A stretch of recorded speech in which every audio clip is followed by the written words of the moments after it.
So for the camera here, okay? One word, how do you feel, okay? All right? And I'm filming. One word, how do you feel? New. Motivated. Everybody at once, please. New. Loud. New. Inspired. All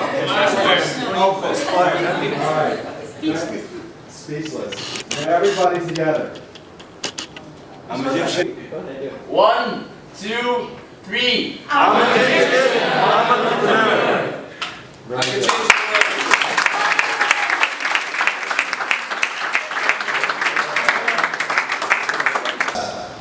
So congratulations to all of you, and let's give all the teams that participated in this event a round of applause.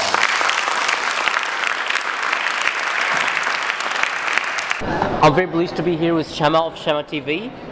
Shema has a lot of content online related to technology and entrepreneurship, and we're very pleased to have her here in Egypt.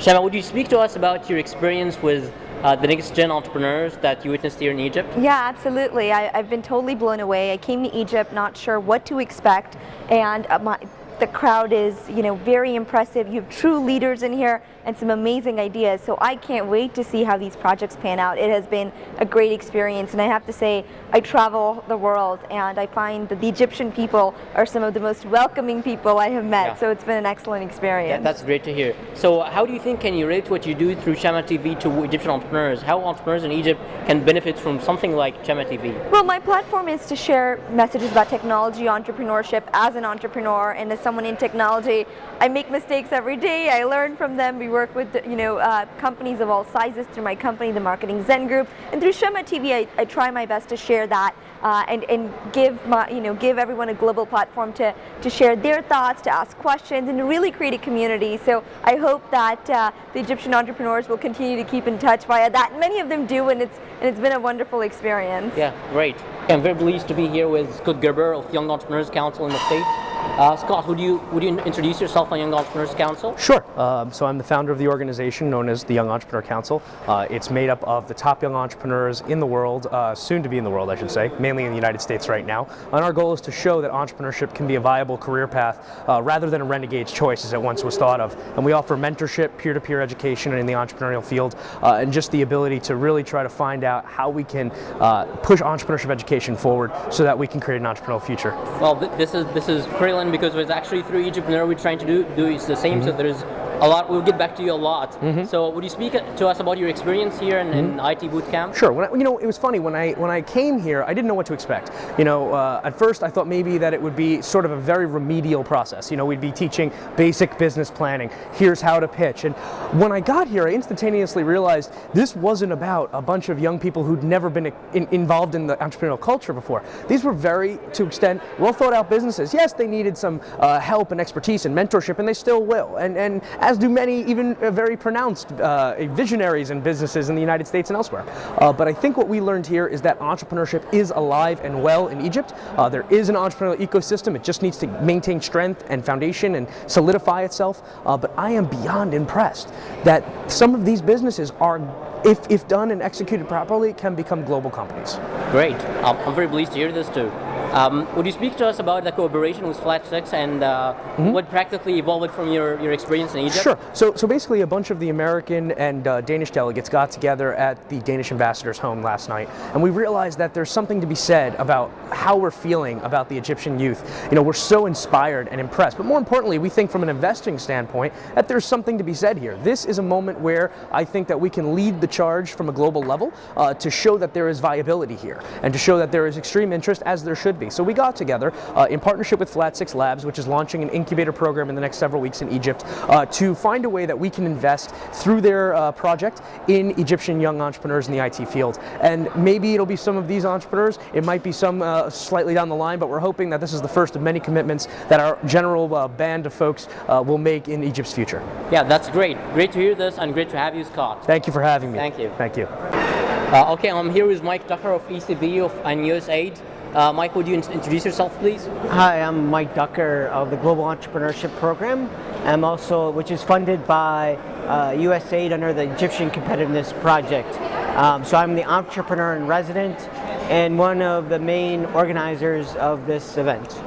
Okay, Mike, would you speak to us about the planning phase where the idea came from to design this IT bootcamp? From what I understand, President Obama and the Danish Prime Minister came up with this plan soon after the revolution. And it came down to us to organize 3 parts, both the US side, the Ministry of Foreign Affairs in Denmark, and the Ministry of ICT. We, over the last 3 months, have been planning this event, having almost weekly working group meetings to make this happen. We were able to get fantastic delegates, and a lot of them were motivated just because of the revolution that's happened here in Egypt. Pretty high caliber names, as you can see, with Ryan Ellis from iContact and Jeff Hoffman from Priceline.com. The planning we wanted to make as much as interactive as possible, to give chances for the entrepreneurs and the delegates to talk both one-on-ones and group settings and such. But what I learned through the process was you can't tell 11 entrepreneurs what to do. Yeah. So literally you actually can't tell a single entrepreneur what to do. So the first agenda went to had lots of red marks right from the beginning, because every day these delegates want to change things for the better, which made my life very complicated, of course. But I think overall, though, you couldn't get better entrepreneurship education anywhere in the world than what just happened over these 4 or 5 days. The interactions, the advice, the pushing forward, the challenging of these entrepreneurs, I think it's been fantastic. Great. So what's your plans and what's ECB's plans for supporting entrepreneurship in Egypt? And how do you see that could be serving to the ecosystem in Egypt? I mean, our plans are to help start, grow, and finance entrepreneurs. We'll continue to work with the media like you to support them, to highlight Egyptian entrepreneurs. I don't think there's a better way to motivate other Egyptian entrepreneurs than to highlight people like yourself who are going out there and being creative. We'll support more events, including Startup Weekend in Alexandria, which will be coming up, Global Entrepreneurship Week, which will be coming up. We'll also support other more longer-term boot camps, not just for the IT industries, but for all industries. And we're starting to get some momentum in getting angel investors out there. We hope to start doing some angel investing training, which will hopefully lead to angel investing pitches in the latter. And lastly, we're trying to really work with the universities and the younger entrepreneurs and try to give them a voice for advocacy for the government on what are some of the issues on entrepreneurship. I'm very pleased to be here with you, Indira, and would you introduce yourself, please? Okay, my name is Indira. I'm from South Africa. I'm actually an entrepreneur from South Africa. My company is actually an online magazine for young entrepreneurs, so very similar to what you do. But the purpose of it is just to inspire young people to start up their own companies and to really pursue past all the challenges that come with starting up your own business. Great. So, would you speak to us about your experience here in the event? well, to be honest with you, this was probably one of the most inspirational events I've ever been to. And like I said before, I've been to a lot of events. The people, the caliber of people, the standards that were here were out of this world. What Egypt has is a pool of potential, especially with these entrepreneurs in IT. I mean, obviously we all know that internet is a crucial part of the development of the world. And if you can have so much talent focusing on that industry, the potential that could come out of that is really a lot.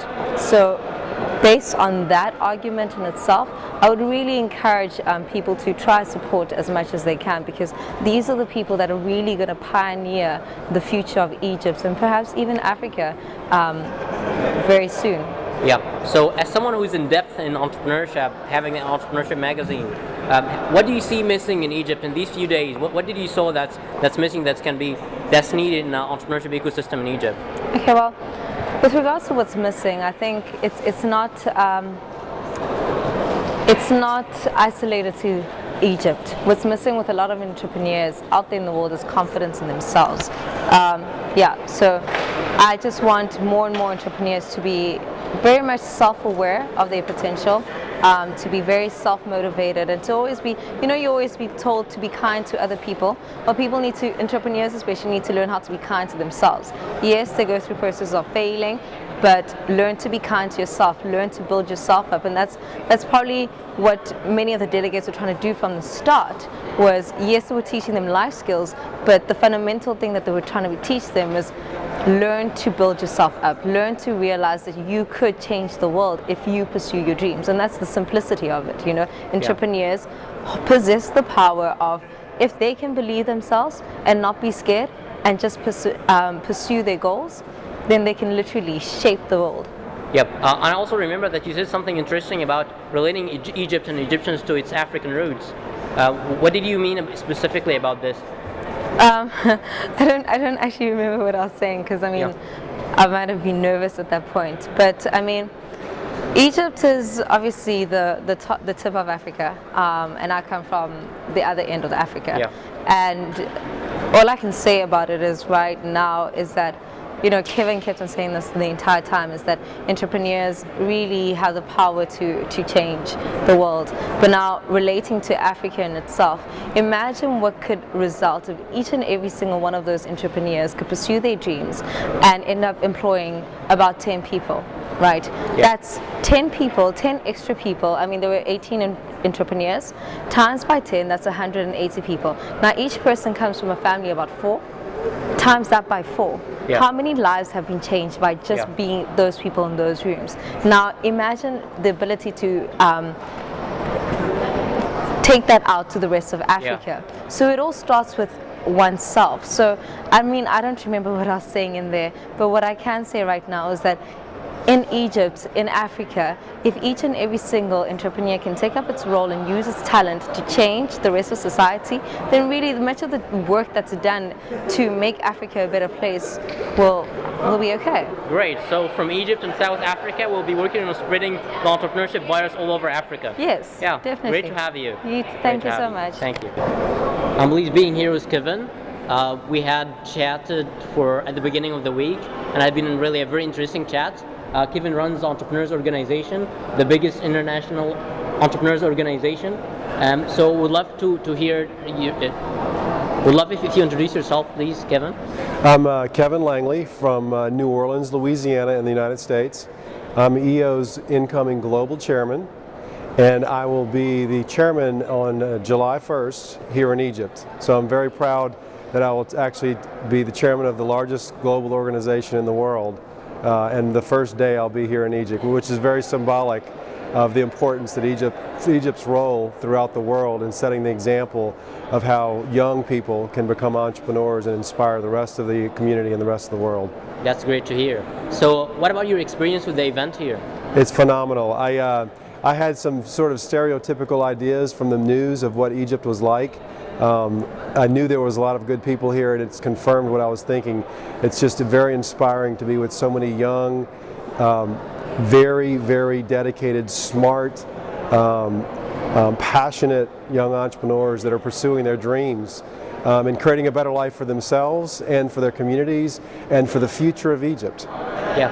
So what do you see missing in Egypt to support entrepreneurs? So it's been about a week here. So from what you saw, what's missing in Egypt for Egyptian I like to think there's really nothing missing to support entrepreneurs except the spirit of entrepreneurship being celebrated and the belief of the Egyptian people that entrepreneurship can change lives and create a better future for Egypt.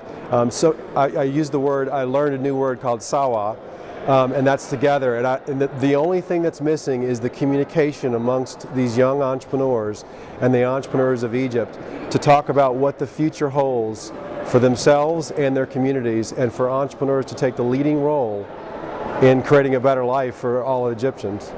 So can you speak to us more about the Entrepreneurs Organization, how it can be helpful to Egyptian entrepreneurs? Yeah, 24 years ago in Canada, in Vancouver, some university students were frustrated with the fact that they didn't have a support system for entrepreneurs that were in school and graduating. So EO was started as a peer organization amongst student entrepreneurs, and since then, 24 years later, we're coming up on our 25th anniversary, and those small group of people have created an organization with 8,000 members in 40 different countries throughout the world in 115 different chapters. Some of the names of early founders are Ted Leonsis of AOL, Michael Dell from Dell Computers, Julie Bryce of I Can't Believe It's Yogurt.